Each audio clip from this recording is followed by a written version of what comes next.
Sit right down and I'll show you where my dreams began.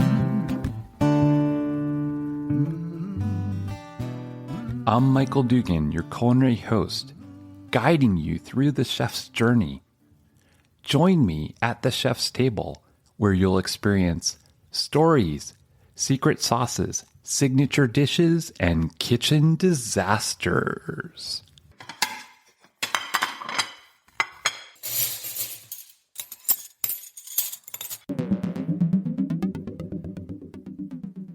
Ellen Bayens is the founder of the Celiac Scene, the go-to gluten resource for Victoria, Vancouver Island, and the Gulf Islands, referred to as the Remarkable Celiac by the Canadian Celiac Association. Ellen speaks firsthand and with infectious humor about the challenges of the diet and how they became the gateway to good health. Ellen, such an honor. Welcome to the show. Hello, Michael. I'm very excited to speak with you. Me too. I'm going to digress a little bit and just start out by explaining how we connected, because it's a very special connection. I interviewed an amazing woman named Kimberly Pearson, and she is a celiac chef, baker. She runs the Rocks and Dirt Bakery out of Camino Island, which is just on the edge of Washington State, right near the border of Canada. We really connected, and I really loved her story. In my mind, I wanted to do something for my aunt who has celiac disease. And she's one of my heroes because she never talks about it in a negative way. She's always trying to help other people understand it. When I started the podcast over 2 years ago, I said to myself, I want to interview a celiac chef. I want to interview someone connected to that circle. Then when I met Kimberly, we had this amazing interview and she opened up and the story was incredible. You got wind of it. And in what you do, because of your online resource for the celiac scene, you honored her and you honored me, which surprised me. She got more exposure and it was just a wonderful experience. And then I started diving into the celiac scene and looking and going, there are so many amazing resources that you offer. And it's really incredible how much you've gathered and how much you've brought into the world to help other people. That's why I invited you as a guest. So I'm a little choked up, emotional, but you know what? That's what the show's all about. Thank you. I'm so honored. And just like you have a passion for getting into the stories of chefs and understanding that from your own background, I came to the resource with my own diagnosis and a family history of celiac disease. Yeah. I needed to learn how to live my life, and I want to be able to share that information with anyone who's newly diagnosed, has a family member who's newly diagnosed, or who's just coming to my part of the world, so that they don't have to go through that awkward agony of how am I going to live my life? Where can I eat? I wanted to make it easier for them because I benefited from the people who made my life easier when I was first diagnosed. Yeah, that's amazing. And we're going to talk about all today. I love to get the origin story. I love to get into the person so that our listeners around the world can understand who you are, what drove you, what motivated you. So we're going to start out really simple. What was it like growing up and how are you connected to food? Do you have a story you can share? Yes, I have a story and I've never told this one. So a tribute to you and your openness and curiosity. I'm the daughter of Dutch immigrants who came to Canada in the late 50s. My mother actually grew up in Indonesia, and I know you have an Indonesian connection too. You've interviewed someone from there. So her father was the manager of a sugarcane operation in Java. And she was born in Indonesia. Coincidentally, his mother was Indonesian, hence that's his connection with the sugarcane industry. And so he was half Indonesian. She was 1/4 Indonesian, and I'm 1/8, but you wouldn't know it. I look typically Dutch. So she grew up in Southeast Asia, lived a diet of rice and whole foods, as is the way that things were or still are there. By the time she was 8, there was the Second World War and the Japanese invasion of Indonesia. And she lived in a prisoner of war concentration camp for 4 years in Indonesia, which is the most bizarre start to a podcast I'm sure you've ever had. Yeah. She persisted there, and her mom and her older brother has spina bifida, and that becomes relevant to the story. For 4 years, they managed to live there. Her father actually helped to build, as a prisoner of war, the Burmese Railway. So he barely survived that after 4 years. Very little food, hard labor, lots of disease. And when the war ended, entire Dutch colony repatriated to Holland. They met up in Thailand, her mom, her dad, and her brother. Then they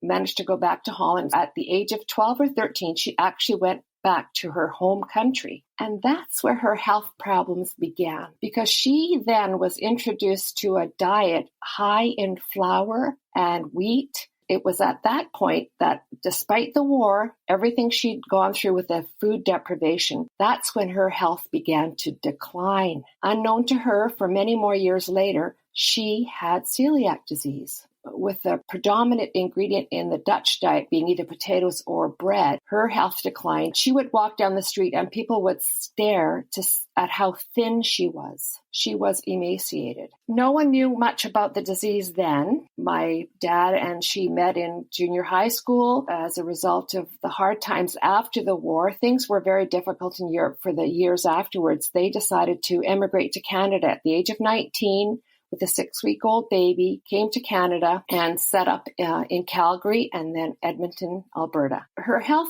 problems actually grew from there. She developed thyroid Hashimoto's disease, an autoimmune disorder. She did not know yet that for 30 more years, she would not know she had celiac disease. So she had thyroid disease addressed a couple of times, once through surgery and then once through radioactive iodine, so that her thyroid was completely done. And she plodded along for many years. What anybody would notice about my mother is that she had a very distended belly. She would always looked as though she was a little bit pregnant. Other than that, she was fine, she was fit, she was healthy. Only when she was in her mid-50s did she suffer really difficult digestive disease symptoms, indigestion, a lot of frequent bowel movements. I won't go into too much detail, but she went to the doctor. Her symptoms actually got worse when she dined out, because at home she cooked mostly Indonesian. We grew up on nasi goreng and bami goreng. We grew up with a whole mindset of the European way of life and the Indonesian way of life, and a lot of stories about the war. I think for my parents, it was a kind of PTSD for them. Oh, yeah. They had a wonderful lives. They were the classic immigrant story. But my father had gone through the war in Holland, my mother in Indonesia, and we were children of this. And I'm so grateful for my childhood. Wow. In her mid-50s, her health declined. We were all, as kids, moving out. When she dined out socially, she became ill. Her GP felt that she was suffering from a form of social anxiety. That wasn't the case. About eating out, about empty nest syndrome. Oh, wow. And he prescribed Valium to calm her. She took one pill and she knew that was not the reason. Finally, through reading through the newspaper, she read a doctor's column that described her every symptom. And she took that newspaper clipping to the doctor and said, "I think this is what I have." And he shrugged his shoulders and he said, "Okay, let's test you for that." And at that time, there wasn't a blood test for celiac disease. They did a biopsy of her small intestine. And lo and behold, she had diagnosed herself. Wow. So that was the turning point for her. Unfortunately, for having consumed gluten for a good 40 years, not knowing that she should have avoided it, she went on to develop additional autoimmune disorders.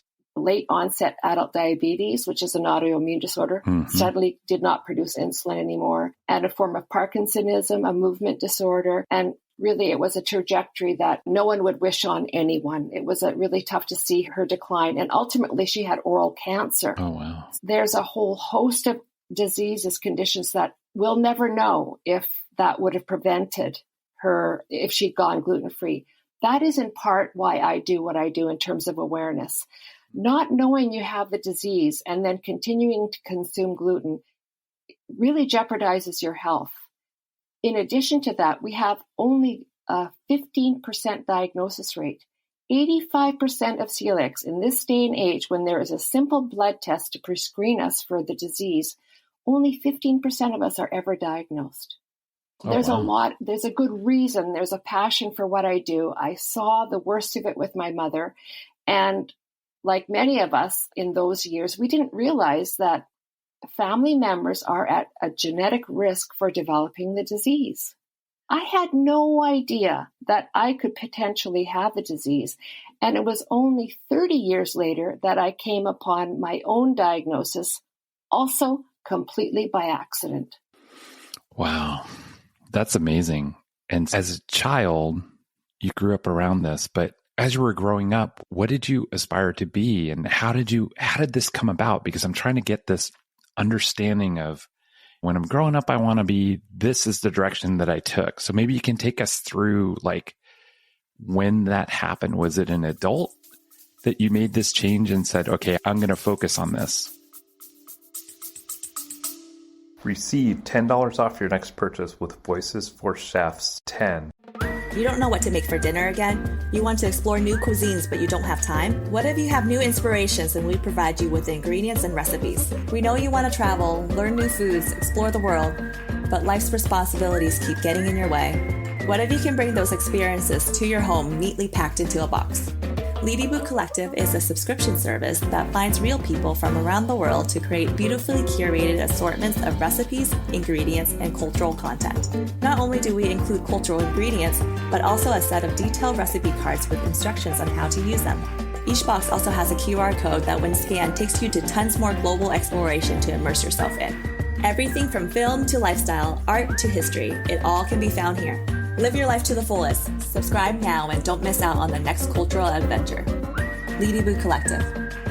Always exploring.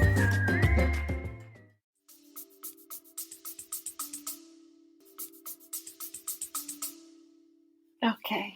I just want to say that for all those years that I lived with my parents and at home, looking back, was there a clue to my celiac disease?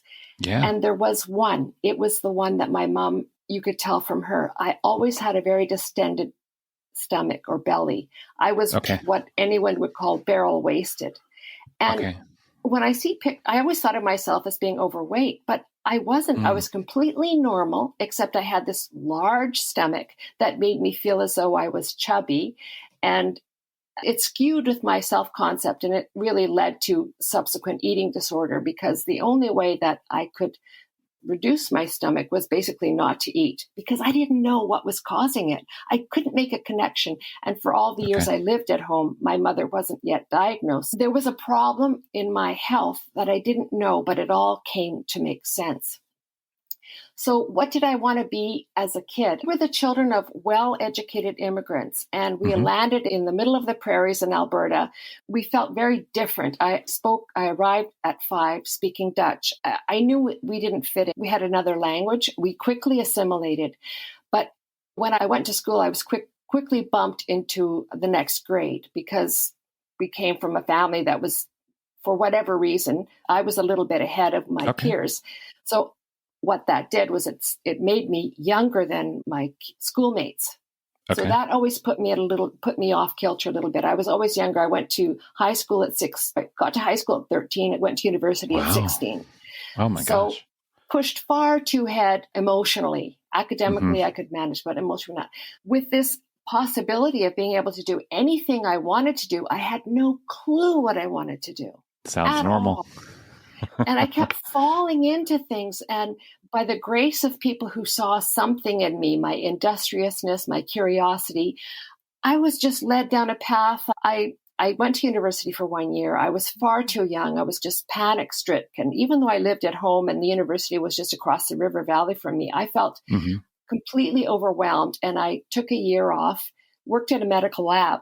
And that was very interesting to me, microbiology. And the head of the lab, we'd like to sponsor you to become a lab technician. Oh. Right at the same university that I opted out of the year before, I was attending university with the support of my medical lab. So over those, in a sense, I articled to become a lab tech, and they don't have this program anymore, but in a very practical way, I learned everything I needed to know and subsequently trained the lab techs I started university with. After those 4 years, they came through the very lab I was working in, and I was teaching them. And it's the teaching part that's the common denominator to everything I've done since. After a few years at university, at the lab, I wanted to go into education, and I worked part-time at the lab, and I went to university, and I got a degree in education. Then came an opportunity for me to travel through Southeast Asia for a year. And at the end of that, I came back to Canada. And before I could even get a job teaching, the lab pulled me back in and said, would you like to supervise the evening shift? And the money was good. It worked with my lifestyle because I could do what I wanted by day, work in the evenings. I trained at a succession. As anybody knows in any industry, training staff is the relentless number one job description, is training the next person. So I did that. Then the lab asked me if I would like to train the new people who came to the lab. We became computerized. They asked me to go down to Phoenix, Arizona for 2 weeks. We learned how computerization worked. That tells you how old I am. I came back to the lab. I taught all the lab techs how to use a computer. So there's always something where I fell into things. I was curious. I needed to know myself because I'm insecure. So I want to know how I have to understand everything. And then I can tell the next person. Family life came, met a wonderful man, had 2 wonderful children. We moved from Edmonton to Vancouver and then to Victoria. And I was mostly a stay-at-home mom, very interested in fitness, had part-time work in the health food industry for a few years. And then came my diagnosis because I was transferred from my GP in Edmonton to Vancouver. And then in Victoria, I went through a complete physical, and she noticed that there was something wrong with my liver. My GP did all the testing. I was very fit. I was into my form of activity was in weight training and bodybuilding. So I did that for 8 years, never competed, but very dedicated to, at the time, a low carb, high protein diet. So not that much gluten was getting into my life. I more or less avoided bread and pasta because we thought carbs were bad in that era. Presented to her with high liver enzymes and very well. My health was excellent. And she suggested to me that I was either using steroids or I was abusing alcohol. Oh, wow. And I said to her, I'm a mom of 2 kids in elementary school. I lead a very fit life. She suggested that they put steroids in protein powders. And I said, I don't think they do that. And they'd have to charge us a lot more to do that. So for 2 years, we went back and forth. And she looked in my eyes sometimes, begged me to tell her, what am I doing that is causing my liver to have high enzyme, and not admitting to it. After 2 years, she said, we've got to do a liver biopsy. We've got to know what's going on because, of course, cancer is probably the one thing that people worry about the most. And I acquiesced. I said, okay, go ahead, sign me up. So I went for the liver biopsy, had the procedure. 10 days later, I get a call from receptionist at the gastroenterologist who oversees these results. So a very unusual way to get a diagnosis like this. And she informed me that actually, what had happened in the procedure is that they'd gone through the liver. The doctor had perforated into my small intestine, which is right next door to the liver, and withdrew cells from the small intestine through my liver and out into the sample that the pathologist was going to review. The pathologist saw liver cells, but also saw the cells in the small intestine that prove or show that a person has celiac disease. Oh, wow. So I was diagnosed completely by accident by a procedure that went slightly wrong through the tenacity of my practitioner, and I was diagnosed with celiac disease. When I went to her office to get the more background on the results after the receptionist told me that I had the disease, I went back to the GP's office and I said to her, I have celiac disease. My mom has that. Yeah. And she practically threw her hands in the air to say, why didn't you ever tell me that you have a history of a digestive disorder? And I said, because I didn't know I was at risk to develop it. Oh, okay. That was 20 years ago. We didn't understand that there's a genetic component. It wasn't commonly understood. We didn't know then that the liver could be affected by celiac disease. We now know that every organ can be affected by this autoimmune disorder. So in one fell swoop, I understood my disease. I knew how to live a gluten-free life because, of course, I'd learned from my mom. Right.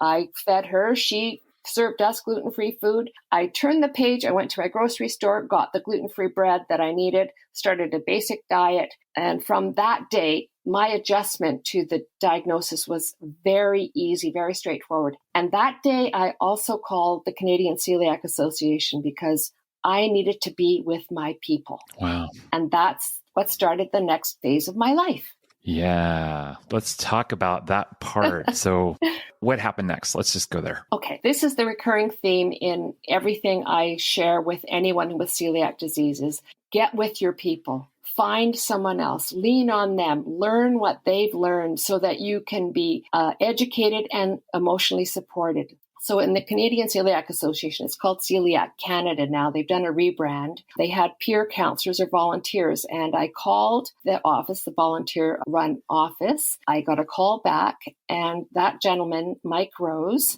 spent an hour with me, and I don't know what we talked about, but he told me everything I needed to know about being gluten-free in Victoria, and he invited me to come to a meeting of celiacs, which I'm all for that. I'm a joiner, as you'll probably hear in a number of ways.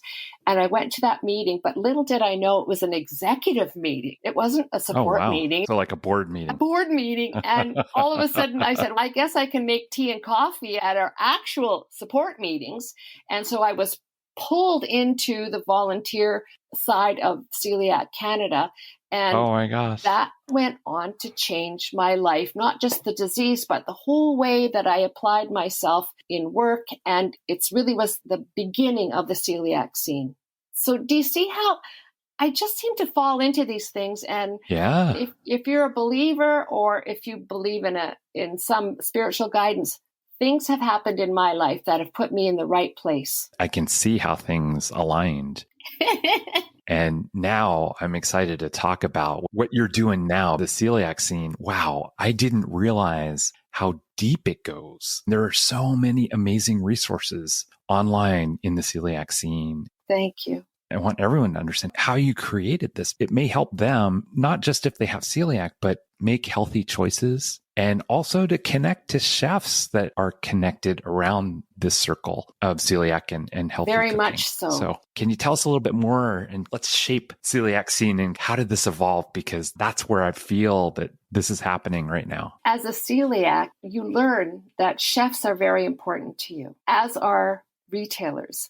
We need each other in order to live a good, healthy life. It became very apparent to me we needed to support the retailers and let them know what kind of food we wanted them to bring in. We needed chefs to understand how carefully to prepare our meals. I can't say enough about how we need to support each other, educate each other, and be compassionate for each other. Soon enough, I became the vice president of the Victoria chapter of the Celiac Association. Very active, helped to stage a conference. Okay. I had over 600 people come to Victoria from across Canada to listen to the best experts at that time in 2008. I connected with all the vendors, the sponsors, so I was just thrown into the commercial sector of our lifestyle as well as the educational component. Conference was staged at the Empress Hotel, which I don't know if you've been to Victoria, but it's one of the most prestigious old hotels from the past. It's over 100 years old. It was staged there, but it's not cheap. Oh. To dine there. The conference was hosted there, but I just knew that people from across Canada would want to venture out in the downtown area, could enjoy some gluten-free food. Any celiac knows they wouldn't know where to eat, but we knew. Our celiac community had that information. Okay. So I created a map of the restaurants in the downtown area. There was less than 10 of them. A bright lime green map that was in every delegate's bag. And I also went out with that bright green sign and went to the restaurants and said, there are 600 celiacs coming to town next weekend. Could you put this sign in your window so they'll be able to find you? We've told them about you. That was transformative. The restaurants were sold out. The celiacs said, if there's a map to gluten-free restaurants in Victoria, can you make a map of gluten-free restaurants in the city that we live in? Oh, wow. And I said, absolutely. Just give me your list of restaurants. And then I had a wonderful woman, a friend of mine, who said to me, Denise Hansen, you can just call her Denise. And she said, Ellen, you have an idea here. In 2008, gluten-free restaurants didn't exist. People didn't know what gluten was. But because Victoria is like Seattle and Portland, we're groovy and we like alternate food and we're very healthy. There were a lot of restaurants that were already attuned to making food, whole food, without a lot of refined ingredients. So we were in the perfect place for the birth of the gluten-free movement in Canada. And when the delegates went back to their 29 different chapters across Canada at that time, they quickly compiled those lists of gluten-free restaurants, sent them to me, and my friend Denise said, you have to create a website of all of these restaurants. I said, okay, so for 1 year, from 2008 May to 2009, I created this website with Denise's support, compiled everything. I had to engage a web developer. I really knew nothing. I didn't have an email address. I didn't know a spreadsheet from a bed sheet. I was a stay-at-home mom. Wow. And within that year, I went to the next conference in Kitchener-Waterloo, Ontario, and I presented this resource. And I told everyone about it to say, you came to our conference last year. This is something that I've created for you. And that's how the celiac scene came to pass. Wow. And it's just, I can't get over how detailed it is, Ellen. And are there other people helping you? Because as a podcaster, I have a little bit of help. I have a writer. My wife does some of the design. The core stuff I do myself. And I'm always looking. So if you're listening out there and you want to be part of Voice4Chefs, I'm always looking for the right person because we do some amazing things. But do you have help doing this, or are you doing it all on your own? Of course, help can always be purchased. So I did have a web developer. I have an IT guy who has saved my bacon in more ways than one. Oh, sure. You're in the technology field, so I've outsourced a variety of apps that can help to improve my presentation. Okay. But I know that you could probably do a lot for my celiac scene than I'm doing for myself. But fundamentally, and this is old school social media networking, is I believed in what I had to say. I go down every rabbit hole. You're a home baker. You run a food truck. Anything, anybody that contributes to our gluten-free quality of life, I'm curious about. And I always support them and I give them the publicity that they deserve, because without them, we wouldn't have quality of life. I love it. Victoria and Vancouver Island have a lot of independent entrepreneurs making granola, making pastry, donuts, deep fried donuts. All of those people are as passionately driven to offer and create food as we are to consume it. It was a naturally evolving network of people who were interested in gluten-free in whatever way. The retailers wanted to know, what would we like to buy? The chefs started to call me to say, can you come in and teach us how to serve gluten-free food, how to train our staff, how to set up our kitchens. I had 2 interviews this past week alone. Oh, wow. Where I went into a restaurant to troubleshoot or to help to streamline their food prep. I've spoken at distributors who provide the food en masse to their clients. There were restaurateurs and retailers there. I've spoken there. I've spoken at conferences. There is something that I seem to know, which is obvious to me, but that other people were learning in those last 15 years. And fortunately, I have a resource where it's all just heaping up like a huge information silo of things gluten-free and specifically to this area of Canada. But what I share is informative for global. Anybody with celiac disease. Yeah, there's no question. It's global. And so has the gluten-free movement. It became a celebrity diet, and we can talk about that. But also, it's a moneymaker. If you serve gluten-free food at a restaurant, you can bring more people in. At bakeries, gluten bakeries, they say, we've got gluten-free buns that we can serve you. And to varying degrees, safety and integrity, there is money to be made in our medical diet. Now, how bizarre is that? Is there any other diet that people want to adopt? Keto, nut-free, allergen-free? Nobody really, unless you have a special interest, there's no reason to do it. But the gluten-free diet had a cachet that transformed the lives of general public, but also our community, because we've ridden that wave for years now because of the commercial interest in our diet. And that's come with some pluses and minuses, I have to say. Do you have any success stories that you could share from a follower that's embraced a gluten-free lifestyle after engaging with your website, your content? Yes, very much. There is a restaurant here, and I'll never forget, 6 Mile Pub. It's in Victoria. Okay. And David Wong, the owner, is a wonderful person to be in the hospitality industry. He also fell into it by accident. And maybe this is all for a good reason. He was taking psychology at university. Yeah. And as the proprietor of that pub, he was interviewing, as they do, the bride of a couple who wanted to have their wedding reception at the restaurant. He offered her some items to taste, and she couldn't sample any of them. And he said, why aren't you sampling the food that you're actually asking me to provide? And she said, I have celiac disease. And he didn't know anything about it. And then he said, what are you going to be eating at your reception? And she was going to be bringing her food in Tupperware.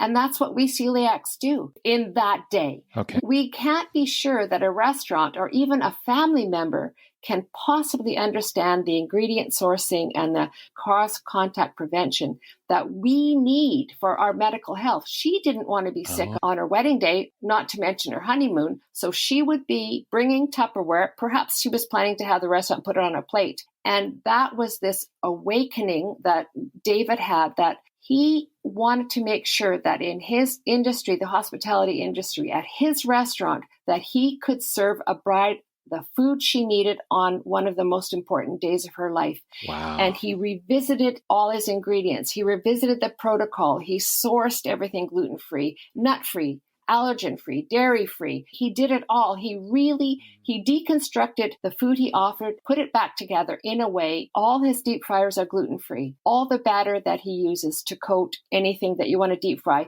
are gluten-free. It's very difficult to be served an unsafe meal at his pub. Wow. And he's trained a succession of chefs and servers. And I would hold him up as a beacon of light for restaurants in Victoria and across Canada on how to reconfigure your business so that you can accommodate the gluten-free. And he knew something that I don't think a lot of people realized. Someone wants to take me out for dinner. If I were to have a wedding, if anyone is coming to town, the question is, where can I eat? Mm-hmm. Where can Ellen have a safe meal? And I bring my family, my friends, and evidently the entire celiac scene community following to these restaurants. We are compelled to find a safe place to eat. Yep. Now, subsequent to David, he was certainly a thought leader. There are more and more restaurants watching what he did. We now have a 100% gluten-free restaurant opening up on the island. We have more 100% gluten-free restaurants in this small part of Canada than anywhere else in Canada, or I would say in North America, because something happened. Oh my gosh. It was an incubator for gluten-free living here on Victoria and Vancouver Island. Yeah. And because we attract so many tourists, because we have a lot of wonderful things to see here, people come from all over North America, use the celiac scene to guide them to restaurants where they can eat at safely. And people actually plan their holidays based on the gluten-free bakery in Ladysmith, the 100% gluten-free restaurant in Nanaimo, the 100% gluten-free restaurant in Port Alberni, the gluten-free ice cream truck. Wow. It's incredible when I think about it. It's incredible that it hasn't happened everywhere. But I think through the celiac scene and pulling all of these people together, it's a resource where if you're new to the diet or new to town, you can come to the celiac scene and you'll know how to live your life. You'll know how to advocate for your child in school. You'll know how to order a gluten-free meal when you're afraid to ask the question. It's all there because I've lived it. We have to go there right now because it's so interesting. I have a friend named Valerie Enser, and she's one of my heroes. I met her in Toastmasters years ago, and she's mentored me off and on here and there, and we lost touch. We connected again.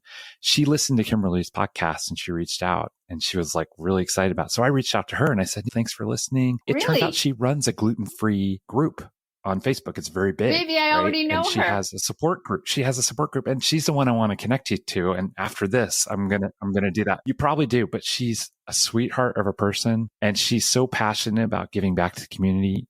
It's incredible sometimes when I see what she's doing in so many different ways, not just this, but she's a mountaineer and she's just really involved in helping people. And I love that spirit. What I wanted to get to is she asked me, she said, could you come up or connect to some chefs and ask them about how to ask questions when they go out to eat? And I saw the document that you sent me that's on your website. And I'm like, I want to share that with our listeners around the world, because if you're facing these challenges or you want to take on these challenges and change your diet, this is the resource to go to. And I will put that out there if you want on a link. Please do.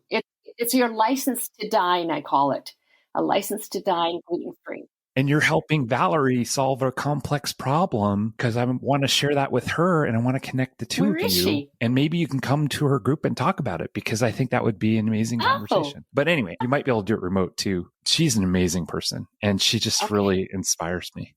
Okay. I think she might be celiac. I have another, oh my gosh. Okay. We have to talk about this dear friend of mine that I met on Clubhouse, which if you're listening is an audio only app and it's amazing. Clubhouse is a way to connect to people around the world and have conversations about celiac. You could have conversations about food. You could have conversations about anything. I met this amazing woman named Paige. She listened to Kimberly's episode. She's been a follower of Voice4Chefs forever and she has celiac. And I couldn't believe it, but she's a foodie. Like she loves talking about food. She went to culinary art school and she's an amazing woman. She helps run a nonprofit. She's just done amazing things giving back to the community. But anyway, all these people, you think it's a small group. It's not. It's a huge group of people. It all started just because of the interview with Kimberly. And now I'm meeting all these incredible people. It's inspiring me. So I wanted to put a shout out to those people as well. Continuing on, we're going to wrap up, but can you share any of your favorite celiac or gluten-free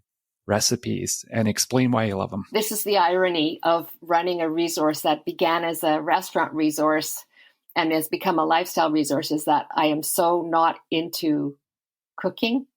But what do you eat? What do I eat? I eat a whole foods diet.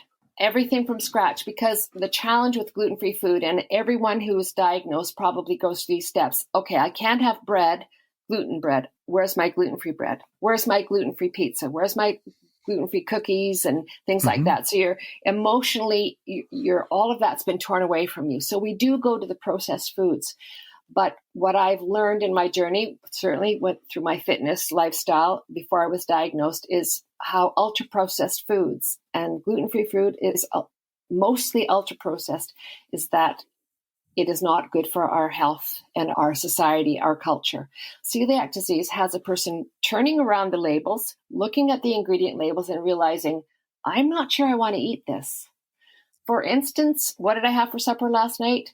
Chicken legs coated in cayenne, garlic, cumin, red cabbage with onion, apple cider vinegar, sweet potatoes, broccoli and Brussels sprouts, and there was one more thing. But it was a completely whole foods meal that is gluten-free, and I just enjoy every flavor and every color in the foods that I eat.